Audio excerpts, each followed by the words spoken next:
একটি গ্রামে একটি ধোপা ছিল। তার ছিল একটি গাধা। গাধাটিকে নিয়ে প্রতিদিন ধোপা ঘুরতে বেরোতো। সেরকমই কোনো একদিন ধোপাটি গাধাটাকে নিয়ে ঘুরতে বেরিয়েছিল। ঘুরতে ঘুরতে বনের মধ্যে পৌঁছায়। বনের মধ্যে একটা চকচকে পাথর দেখতে পায়।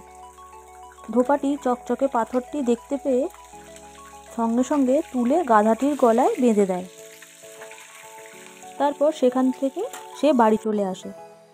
প্রতিদিন গাধাটাকে চান করানোর সময় ধোপা ওই পাথরটাকে ভালো করে সাবান দিয়ে ধুয়ে দিত আর জালি দিয়ে পরিষ্কার করে দিত।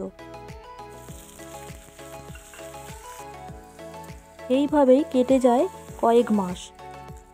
কয়েক মাস পরে ধোপার বাড়ির সামনে দিয়ে এক জহুরি যাচ্ছিলেন। তখন তিনি দেখতে পেলেন গাধার গলায় একটা হিরে ঝুলছে।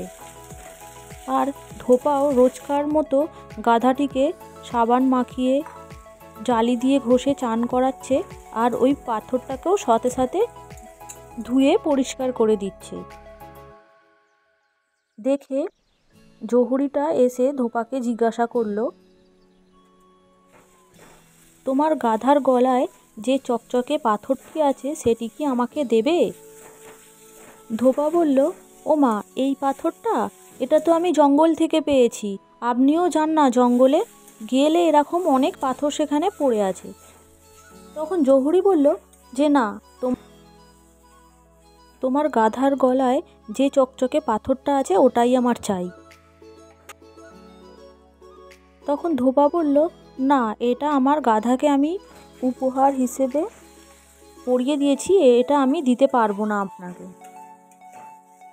তখন জহুরি মনে মনে ভাবলো, আমি যদি এই বোকা ধোপাটাকে বলে দিই যে এটা হিরে, তাহলে সে আমার থেকে অনেক টাকা চাইবে।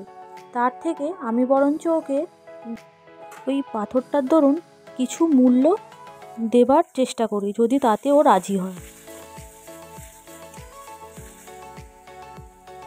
তখন জহুরিটি ধোপাকে বলল, ঠিক আছে, তোমার ওই পাথরের দরুন আমি তোমাকে 2 টাকা দেবো, তাহলে কি তুমি আমাকে ওই পাথরটা দেবে?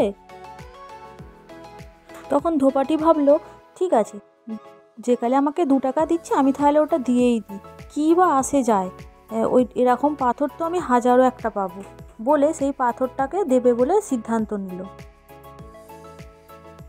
তখন জহুরিকে বলল, ঠিক আছে, তুমি এই পাথরটা নাও, বলে পাথরটিকে জহুরির কাছে তুলে দিল।